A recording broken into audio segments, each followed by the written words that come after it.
Okay, hello everybody. My screen's just decided to go a little bit funny. Isn't that typical when the sun's out? Hello from New Zealand, everyone. My name is Adriana. I am part of the GG APAC group that has been setting this up for a number of weeks. We have been inundated with quality workshop hosts and presenters. So I'm really pleased to be able to kick off the English language section with someone of high caliber and quality. Now, Eric Hawkinson reached out to GG APEC and really wanted to be part of it, but the time zone didn't quite work. So we've come up with an excellent solution, which is I will introduce him and then play his video that he gave to us. We didn't want him to miss out or you to miss out as well, because such great information. Now, I just wanted to run another little banner down below to say that we have a huge schedule today, tomorrow, and Sunday in so many different languages. So if you are anywhere in Southeast Asia, I promise you we have a language for you, we have a technology tool for you, and we have a presenter for you. In the English language section, we are pleased to have people from Japan, Oman, France, America, Hong Kong, Singapore, Malaysia, Indonesia, New Zealand, you name it, we've got it for you. So without any further ado, I'm going to stop talking and let Eric move on to tell you all about what are we going to do when we migrate from Google Tours. Thank you very much, everybody. Here we go.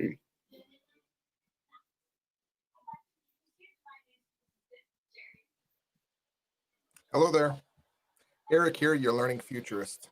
Well, Google has dropped a little bit of a bomb on us in the educational technology circles. Google Tour Creator and Expeditions, one of the most popular tools, especially for K-12 educators for things like virtual field trips, which was phenomenal during this COVID crisis for exploring places when you can't actually travel. They're basically disappearing and they're going away. So what does that mean? What do we have to do? Do we have to migrate away from these things? That's what this video is all about. It's mainly for you educators and teachers looking to find out what to do with all of your assets that you may have put into Google Tour Creator, some alternatives, some features to look for in some things to change to or to use moving towards the future. So let's talk about migrating from Google Tour Creator to something else, what to look for, and how to do it. Well, we're talking about basically two apps or two platforms rather, Expeditions and Google Tour Creator. Expeditions has been around for several years. It's the leading app platform to allow for virtual field trips. There are thousands of these field trips available. Teachers have been using them in class mainly, a lot of the times, to talk to the students directly and give guided tours, and students will have goggles on and be transported together to different places all around the world. Google Tour Creator was created afterwards to allow students to create their own tours.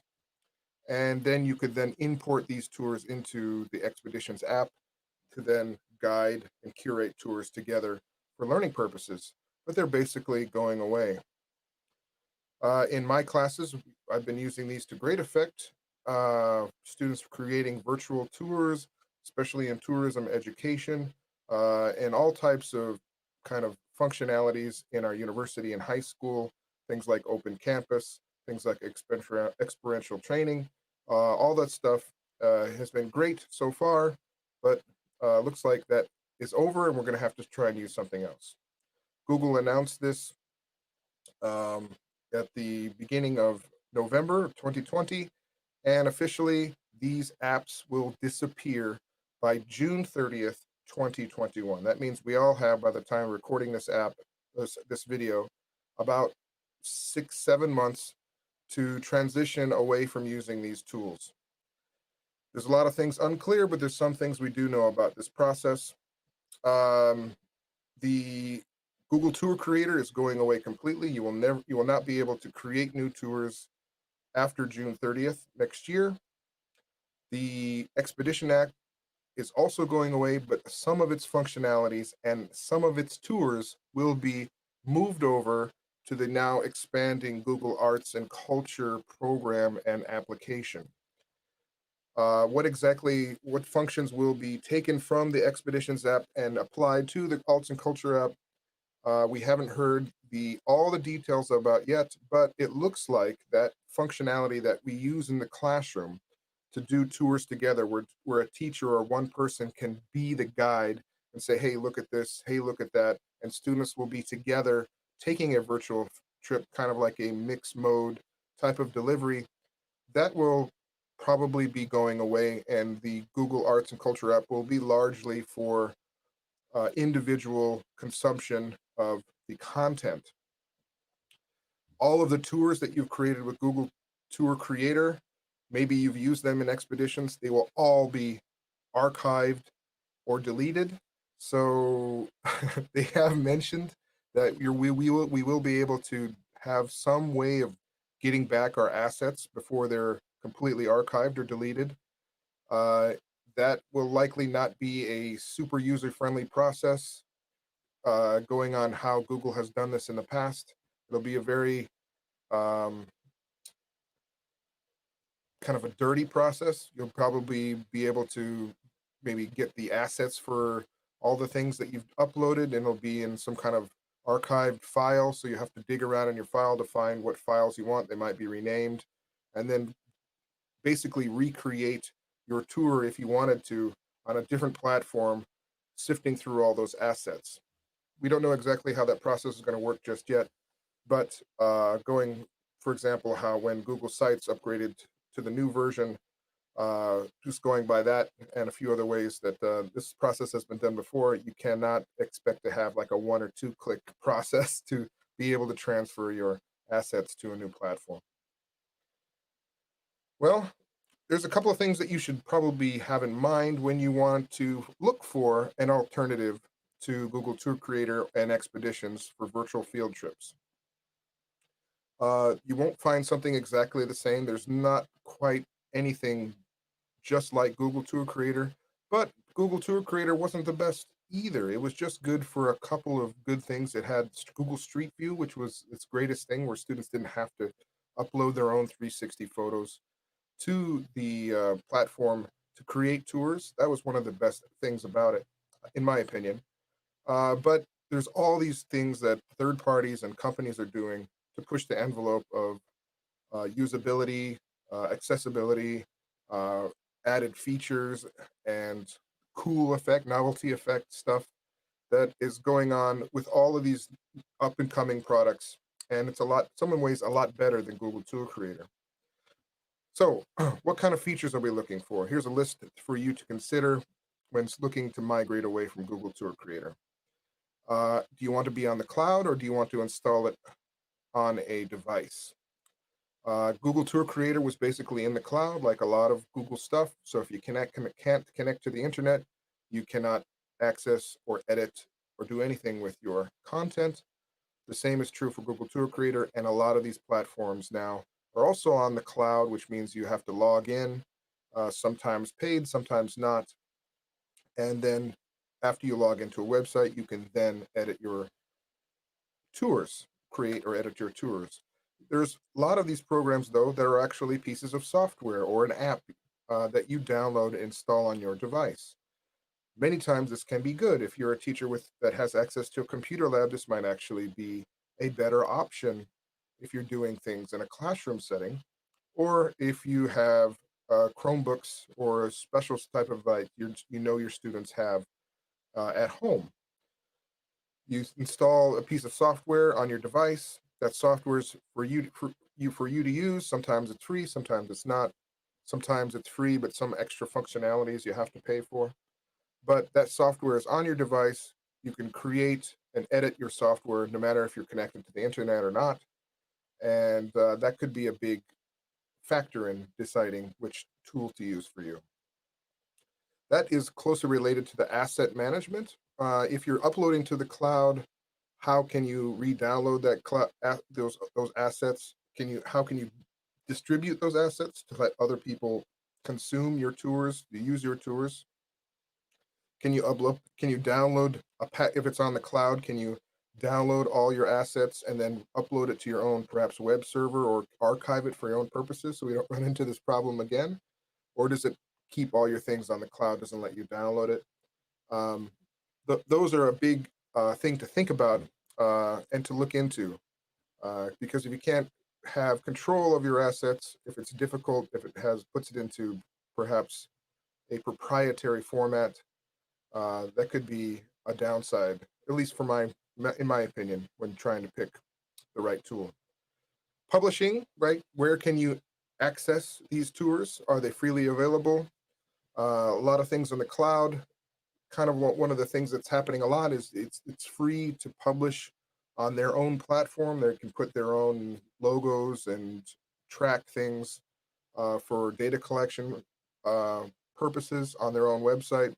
But if you want to be able to download assets and perhaps upload them on a web server, or maybe publish a white label app or something like that, that is usually much more costly. There's a couple of the next three: hotspot, auto response, maps, dollhouse views. Those are all kind of features that you might be interested in when looking at VR tour creating software. Hotspots are the places of points of interest that you add inside of VR tours. There are many different kinds of hotspots. Some allow you to have hotspots, but they don't allow you to link to other tours, which, in my opinion, is one of the great things about VR tours, to be able to link them together. So you kind of have this kind of world wide web kind of effect where you can have collaborative tours with students and with other classes and other places around the world.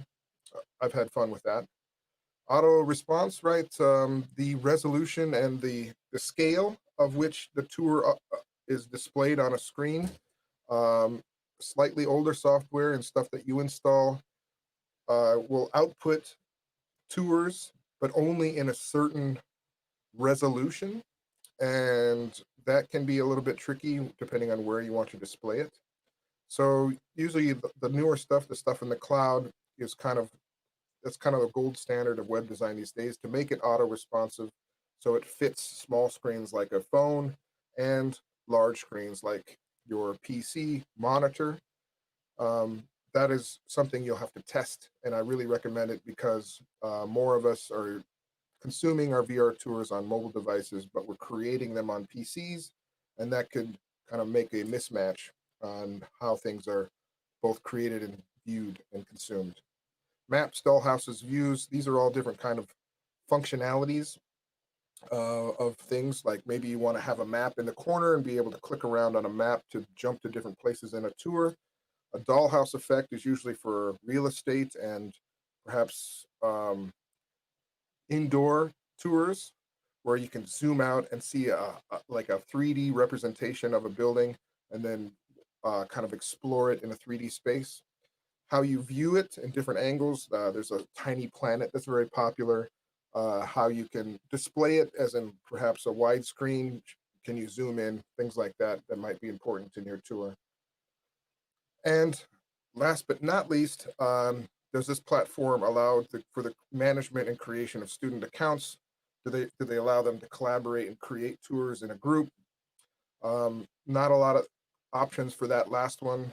We're going to share some of these in the next step, where I'm going to kind of introduce some tools, some websites, some pieces of software that I have used that I'd like to share with you that go through some of these options.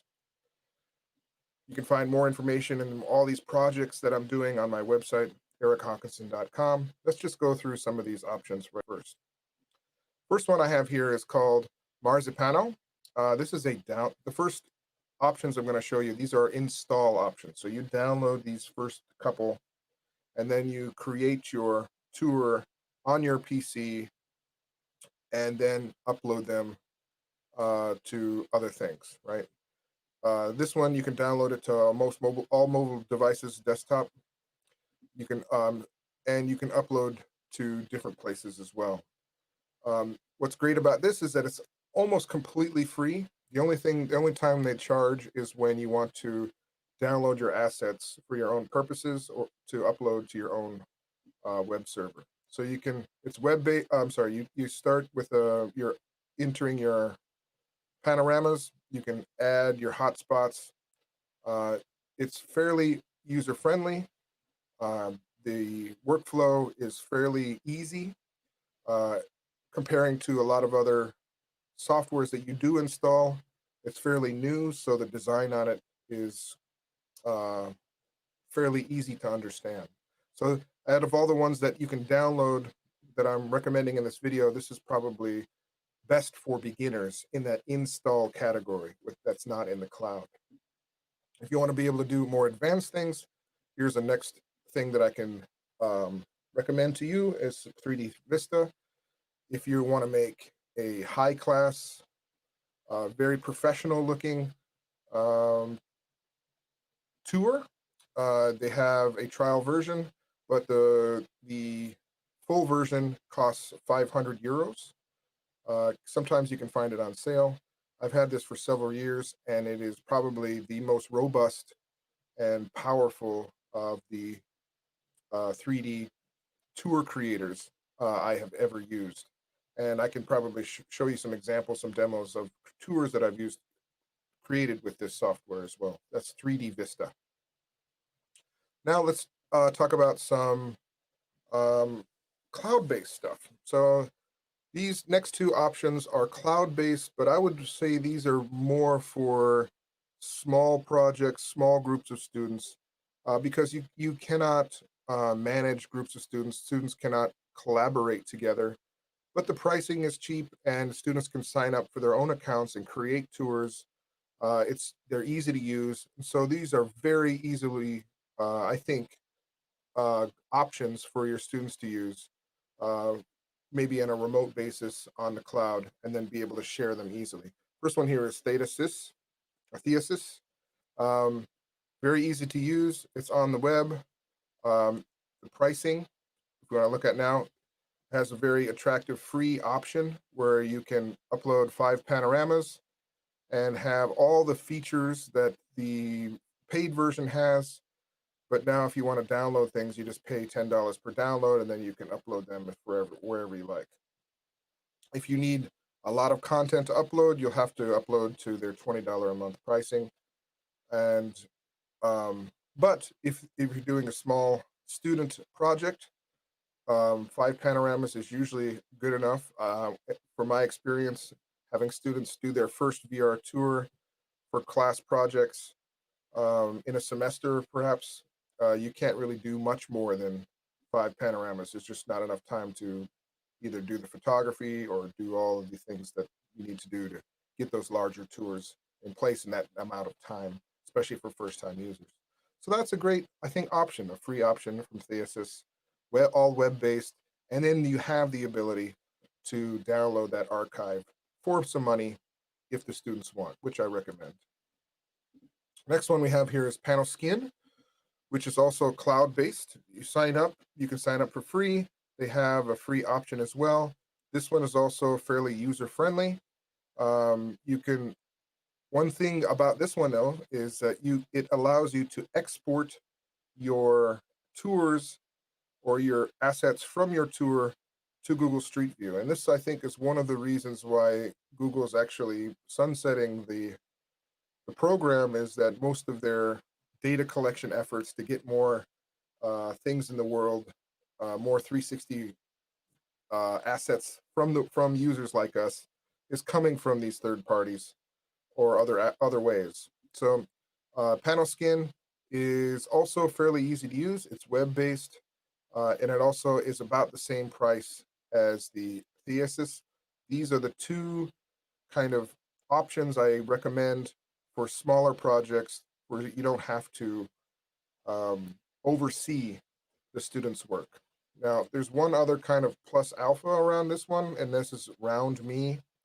Um, this is probably the easiest to use as far as creating a tour. It's got great user-friendly stuff. It's The free option is very good. One bad thing I've noticed about this though is I haven't seen a lot of updates from the um, developers of this in quite a long time. But this is also a very good option for first time making a VR tour. All right, next, let's look at a couple of options for people looking to manage a group of students together. First one here is CoSpaces EDU. This one is where it's kind of got a not just VR tours, but it's got a whole suite of different immersive technology options that you can add into using something like the AR Merge Cube and things like that. So if you want to do several different kinds of products or projects using different types of immersive education, immersive technology, this might be an option for you. I'm not too familiar with this one myself. Um, there's basic, free, and pro as far as pricing goes. I have used the Merge Cube, which is a 3D AR trigger in which you can overlay 3D objects to actually hold them in your hand, which sometimes can be quite interesting. And there's a lot of cool kind of student projects around this augmented reality portion of CoSpaces. But you can also make 360 tours with this as well. Last one here is ThingLink, and this one I'm personally going to be switching to.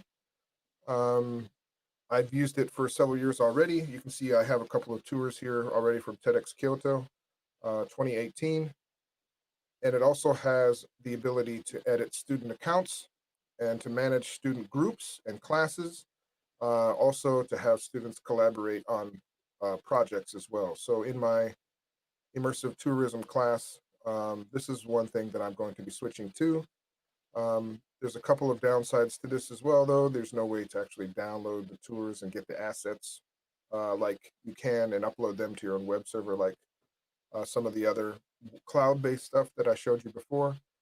But I have the option to um, manage students, put them in groups, and actually have them collaborate in making projects and tours together, which is one of the biggest things that I'd like to do as well.